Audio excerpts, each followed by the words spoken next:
Quite a glimmering semblance we have here. Royalty, nobility, the gentry, and how quaint. A lovely YouTube audience. I must say that this will be the most epic episode of yet. Wanna know why?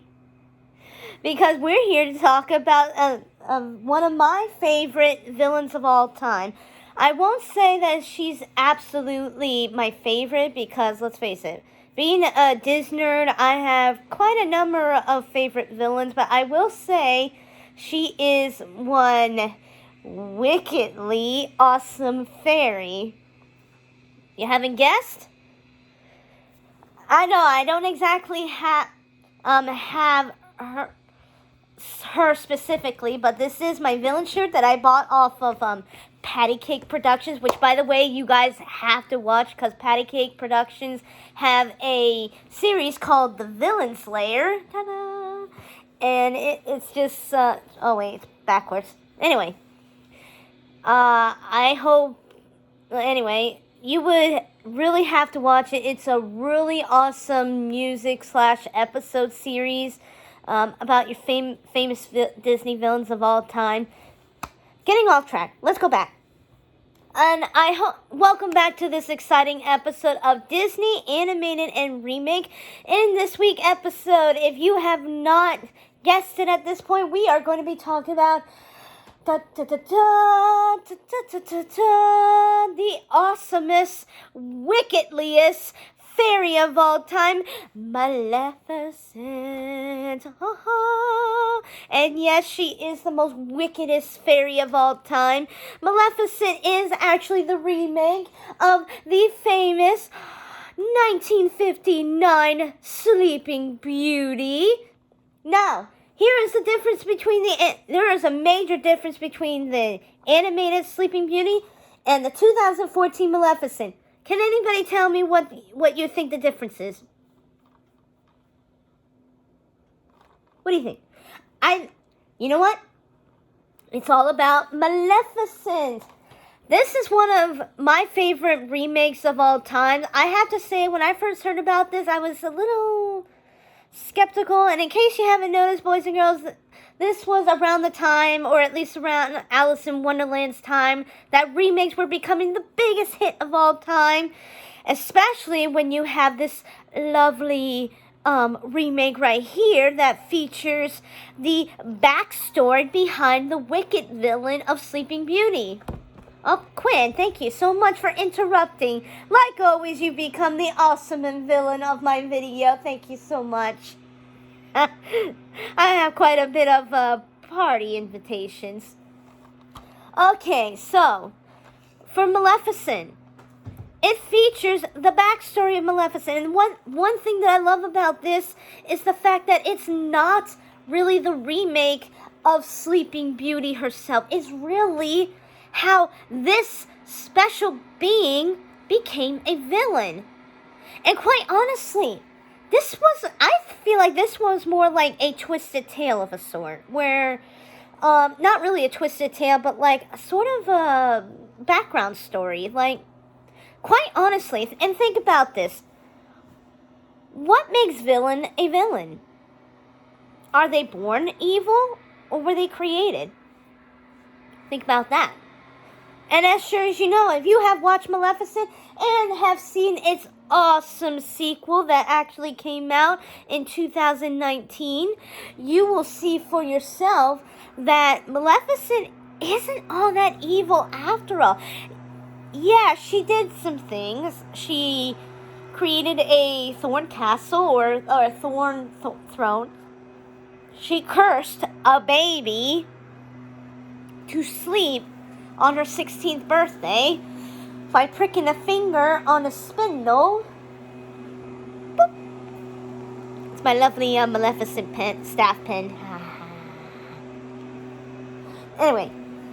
And yeah, she was downright evil. She had goons. She was pretty... But can you really blame her? In the movie Maleficent, we actually see a. You'll have to excuse the background noises, guys. That my Mr. Disney is doing the yard, and I'll try to be as loud as I can. With Maleficent, we see her as a young girl who met a boy, and at this point we don't know that this was King Stefan, and she was falling in love with him. She actually believed in true love's first kiss, and because he did give her her first kiss. But as they grew older, he started distancing himself away from the forest where Maleficent was raised and protecting. Be that said, what really changed the fact is that when Stefan was an adult, he wanted to become king, and the king was desperate to get rid of Maleficent so much that he was willing to get anybody who would give the wings of Maleficent to the king to become king. So what does Stefan do? You guessed it. He snatched her wings, which is why Maleficent appeared to be a wingless fairy. Because she literally lost her wings, and she was betrayed by the human that she really loved. Notice how I said loved. She was in love with him, but what he did really topped the cake. Oh my goodness. I really felt bad for Maleficent at this point. And basically that's where it all tipped, where she started becoming evil in a sense. But here's the interesting thing. Even when the three fairies took Aurora into hiding, Maleficent actually been keeping an eye on Aurora, which is different than the 1959, because if you remember from the 1959, Maleficent had no idea where Aurora is. Didn't even know the fact that they changed her name. Whereas in the remake, Aurora kept her name, and Maleficent has been keeping an eye on her. And throughout the course, when the three fairies were being total scatterbrains, they were like, oh my god. I wouldn't say they were the worst guardians of all times, but they were neglectful. They were kind of overbearing, and they were kind of not good parents. They were focused on themselves. They just couldn't wait until Aurora's 16th birthday so they could revert back to their fairy selves. But during the course of Aurora's life, Aurora became so infatuated with nature, and it's also due to the fact that, in a sense, she had a fairy godmother, who in turn was Maleficent, because Maleficent has been keeping an eye on her, keeping her out of trouble, making sure she's fed, stopping the crying. My goodness, these three fairies were completely awful parents. I mean, completely awful parents. Maleficent was just like downright awesome. She really did care about Aurora, even though she didn't want to admit it. And let's face it, when you're the child of someone that really did break your heart, you want to try every fiber of your body to hate this child. But once you get to know you get to know someone, you can't hate them. And honestly, that is the downright good truth. But it also depends on what they did. I mean, you can't blame the child for what the parent has done, obviously, because the best you can do is get to know them, and maybe they're different from their parents, which is what, thank goodness that Aurora was nothing like her father. Whew, that was really good news there. So, yeah. I truly did love this, and over time, there was a connection that Maleficent and Aurora were feeling. Because of the fact that Maleficent was watching over Aurora, she got a feeling of love in a sort, even though she didn't really understand it as being love up until later in the movie. When Aurora did prick her finger, and thank goodness, well, no offense to all Disney princesses out there, but thank goodness for these remakes that this altered a bit. When Prince Philip's kiss didn't wake her up, Maleficent's kiss on the forehead did, because Maleficent, during the time that she spent with Aurora, developed a motherly love towards Aurora. And Aurora, she returned that love. She loved Maleficent as if she was her daughter, or mother. Woo, lost track. Ha! And that's what happens when you get really into something. And my goodness, it was so beautiful the way they changed the true love sequence from the prince waking Sleeping Beauty up with a kiss to a villain waking the princess up. And Maleficent, because of this movie,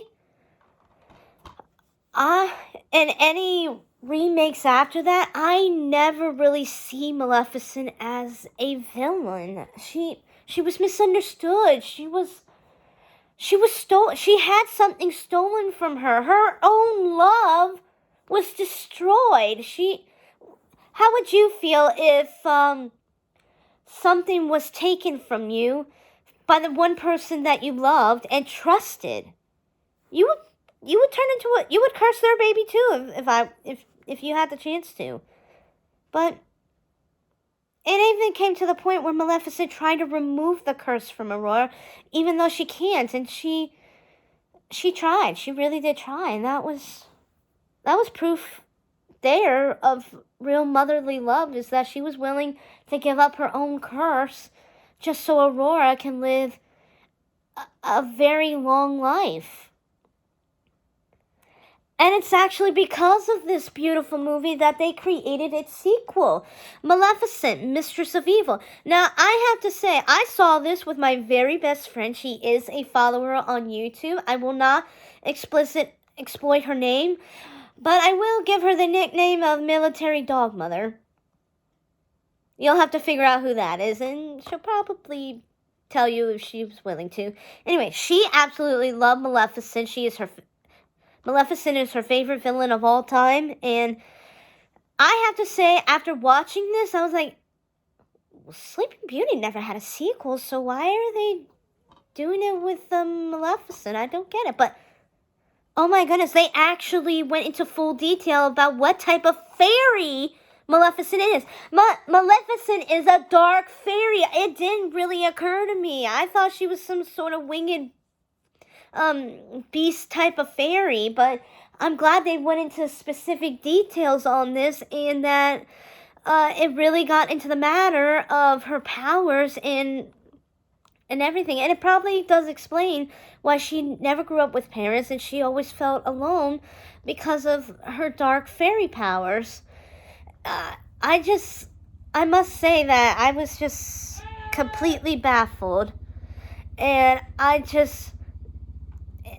it's especially loved to the point where it tested the relationship between Aurora and Maleficent's relationship.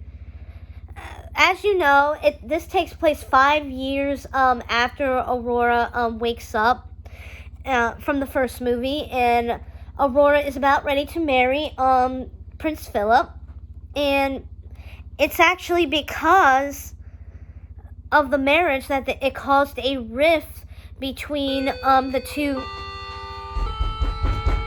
It caused a rift between the two characters, and it really tested the relationship. And in the end, Aurora actually realized that she doesn't want a human mom. She loves the mom that she sees right now, Maleficent, the one that's actually been there for her all her life.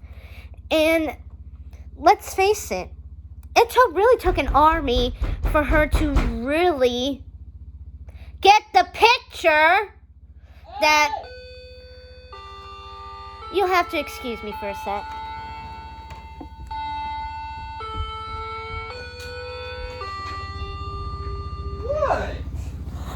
sorry, folks. I'm back. And what I really love about this is the fact that it took an army for them to really get the idea and a message that Maleficent was the mom that she's always wanted. This really got into detail about the relationship between Aurora and Maleficent. It really got into depth. And that's what's awesome about this remake. It had nothing to do with the story, but it did, in fact, lead the fact that this queen right here, I can't remember her name. I think it's Ingrid. I may be off by a few letters. Anyway, this one actually originated the story of Sleeping Beauty, but of course alternated it to where it matched this movie or this story rather than this story. Kind of creative, don't you think? The original story of Sleeping Beauty was really spoken by an evil queen that wanted to destroy fairies or the fae folk. And it's because of her goal that she created a rift between Aurora and Maleficent. And tried to make Aurora see that Ingrid is the mother that she should have, not this fairy. Stupid idea, honestly. I mean, you don't have to be human or even the same species or let alone the same being for a family. Family is all about the love that you get from the person that loves you. I mean, love comes, I get it, love comes in different forms. It sometimes comes off small, sometimes comes off big, but in quote from The Fosters by Lena Adams, blood doesn't make family, love does. And quite honestly, I find that to be very true because Maleficent really does love Aurora. Even saw her. Oh, hi, Quinn. Hey. Are you blocking the episode? Like my love. This is my oldest boy, Quinn. 4 years ago, I adopted him from my own brother. Not that my brother didn't love Quinn, but he couldn't take care of him. And because Wonder was kind of using me as a personal scratching post, Quinn became part of the family. And even though we didn't fully adopted him, or at least even though we adopted him and didn't raise him when he was a baby like we did with Wonder, I still love him with all my heart, and Wonder still loves him no matter if they drive each other crazy. Yeah, I know. Come up on your pedestal. Families are different, honestly. I came from a pretty big family myself, and it's different. And even Mr. Disney's family is different. My family came from the northern states, New York and Connecticut specifically, and Kevin's family has always been, or Mr. Disney's family always lived here their entire lives. In fact, his Nana was his Nana's family was part of the first settlers of Maryland. Or should I say Calvert, like the Bowens. That was pretty impressive to know that your family is part of the original families of this county. So it's nice that they actually had some roots and everything. And here's the thing. Hey, really, Quinn? Do you not want me to create this episode? Mr. Disney's Nana was actually adopted herself, and another family member of his was also adopted. Family, but they never thought that otherwise. They see themselves as who they are. They never once try to figure out who their biological parents were, because they were happy. They had parents that loved them. They had a family that truly treats them as one of their own, and that's great. Because even in the first movie, Maleficent, after the battle, Maleficent welcomed Aurora into the Fey forest with open arms and allowed Aurora to become queen, and the fairy folk really accepted her as one of their own. It's truly amazing. I mean, you can be totally different people, even strangers, but the love that is shared can really make you find out who you really are. But more importantly, and this may be off topic about the families, but back to what I was saying about Maleficent, what I loved best about this is that we got to see a different side of a villain. We truly see Maleficent for who she is. She was heartbroken. She was broken, basically. She had her whole life stolen from her, her most prized possession taken, actually. She didn't feel the love that she wanted. And that in turn can make someone turn into a villain of a sort. And after watching this, I really started looking into the backstories of certain villains. Like, are villains really evil, or is it something else that makes them who they are? Like, it really makes me wonder, is something really going on with the evil stepmother from Cinderella that made her who she is? Like, her feelings towards Cinderella, or is she really downright evil?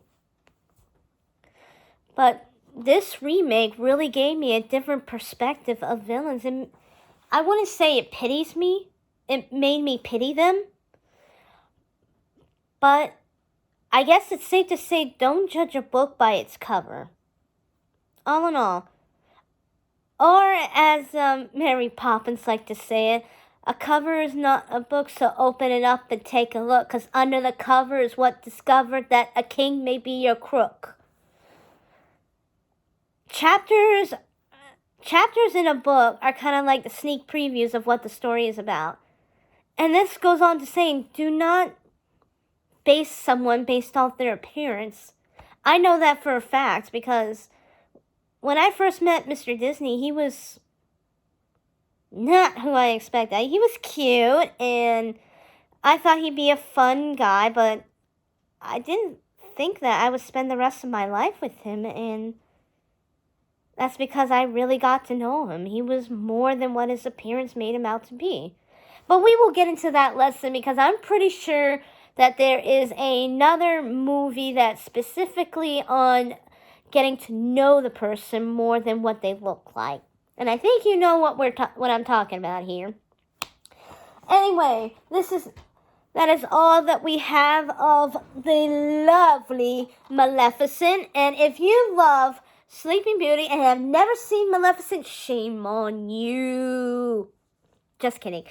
But seriously, if you love Sleeping Beauty, but you've never seen Maleficent, I highly recommend this, because especially if Maleficent is your favorite villain of all times, please get to know her.